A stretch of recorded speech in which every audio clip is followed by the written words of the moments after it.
Ayan, mga kababayan, good morning sa ating lahat. Nagwawalis po sila ng mangga. Sipag na mga bata.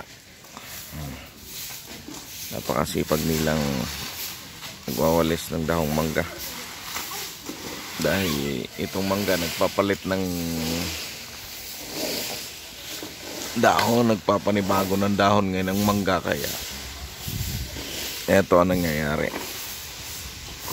Halos isang linggo hindi nawalisan. Kaya ito, naipon ng napakadaming dahon.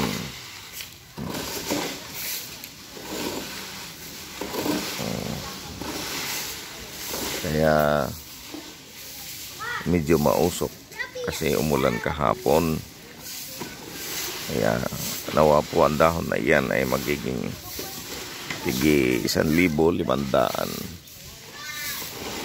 Napakaraming pera yan pag nagkataon.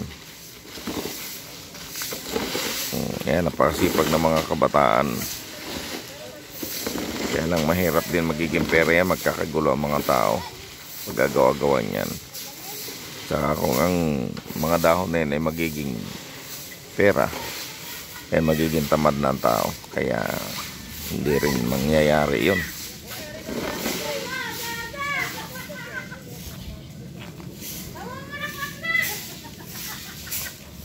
Morning!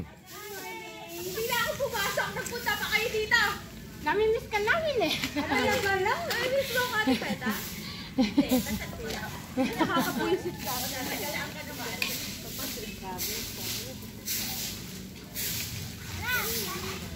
Morning po. Ay.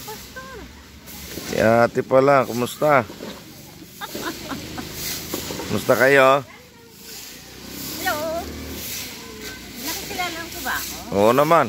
Wow. Ang dati sumasamba rin doon. Oo, hindi kita makalimutan. Pisa ni Merly. Yung pala sinasabi nila kahapon.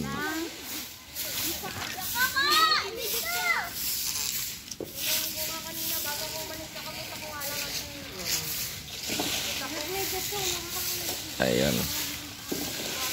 Kaya pala nag-chat kayo, upgrade. Yun pala yun. Pagkaalis mo, sabi niya, sabi mo kay mama, nilalagay ako sa tabi.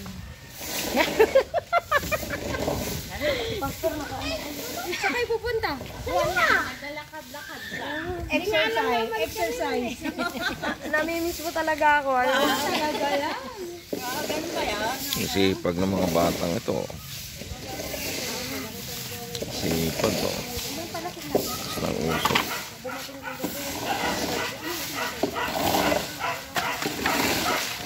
Sipag to.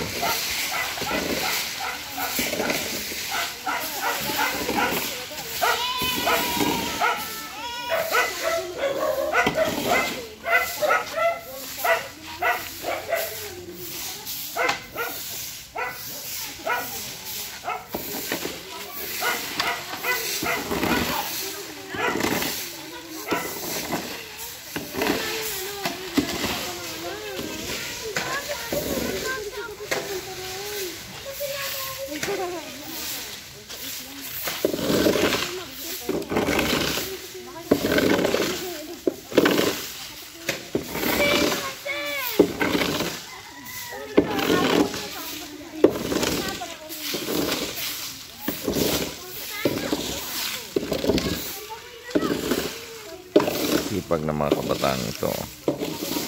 Papalain kayo ng Diyos sa inyong kasipagan.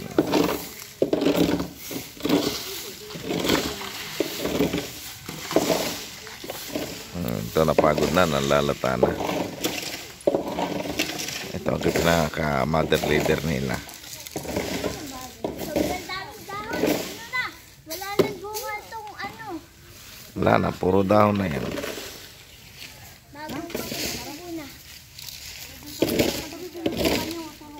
Ate, kapatid mo si Kuya Ogie, ano? Yes.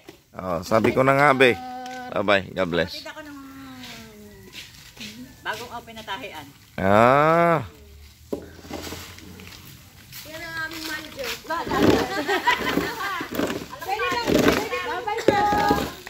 Pwede po pumasok? 3 minutes.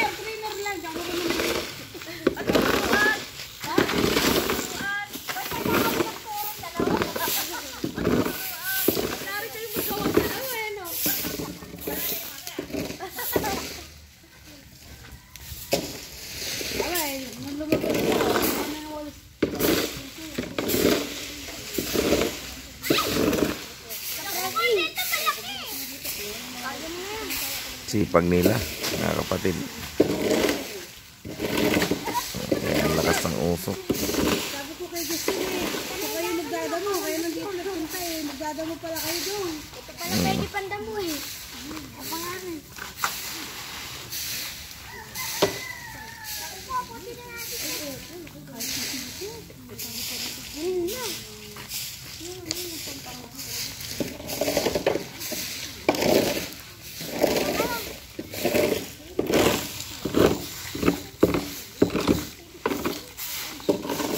Sipag na mga batang ito.